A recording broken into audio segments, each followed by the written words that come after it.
Okay, so what we're going to be doing today is looking at how you can use After Effects to make smooth scrolling credit rolls. If you see in, real professional movies, the end crawl usually looks pretty good. It looks smooth. But when you try to make a normal crawl in, say, AVID or Premiere or Final Cut, you usually notice that it jitters a little bit. It's not quite as smooth as you'd like.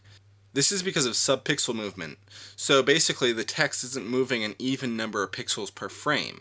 It's pretty easy to fix that. We can use After Effects with a simple expression. I know it looks daunting, but it's really not that hard, to go ahead and make this credit sequence. So let's get started.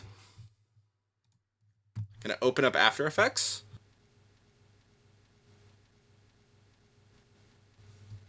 We're going to make a new project. And we're going to add a composition. Now, if you go over to End Crawl, they've got some really good articles on why you want to stick to the raster dimensions of your final deliverable. You might see a lot of people out there who talk about, oh, you want to use 2048 by 1152, or you want to use, some strange raster dimension. Honestly, you should always be using either 1080 or 2160, some multiple of that. Even if you're going to DCI, 1998 by 1080 is still an even frame. You can still just mat into that. The goal is you never want to resample the image. You want to be able to keep it at 100% scale so the text doesn't look wonky with aliasing or other scaling artifacts. They've also got some really great articles on why we see this subpixel jitter and what you can do about it. But we're going to fix this really quickly in After Effects. So we're going to make a new sequence, 1920 by 1080, and we're going to go at 23976. You could also go at 24. It depends on your deliverable.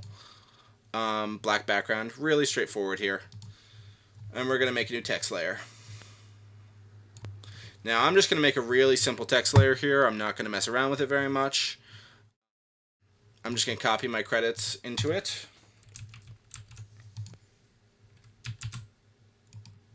And, let's center justify it. And that already looks pretty decent. The one thing I would suggest to reduce shimmering is you want to reduce the brightness of the text if you're using white. 90 is usually okay, but I would dip down to 80 or even 70. It prevents some TVs from shimmering. Even if your monitoring solution doesn't show it, you never know what's going to pop up. This looks really decent. I could mess with the font more. I'm not going to now for the sake of time. Within the element, I could adjust the positioning. But for right now, I'm just going to scroll it all the way down. And I'm going to create a null object. Now I'm just going to take the parent icon and drag it over to the null object so these are linked. You can do this with more text elements as well. You can make your credit sequence as complicated as you need to. Particularly when it comes to columns and other image elements. But now the null sequence is linked. If you see, if I transform the text, it adjusts likewise.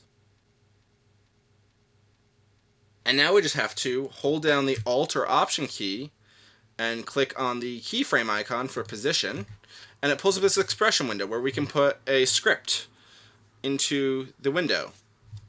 Now, this great guy named Kevin Camp wrote an easy expression that we can use here to make the credits move on a per pixel level so that you don't have any of that subpixel motion. So we're just going to go over to text edit and copy our script. It's down in the description.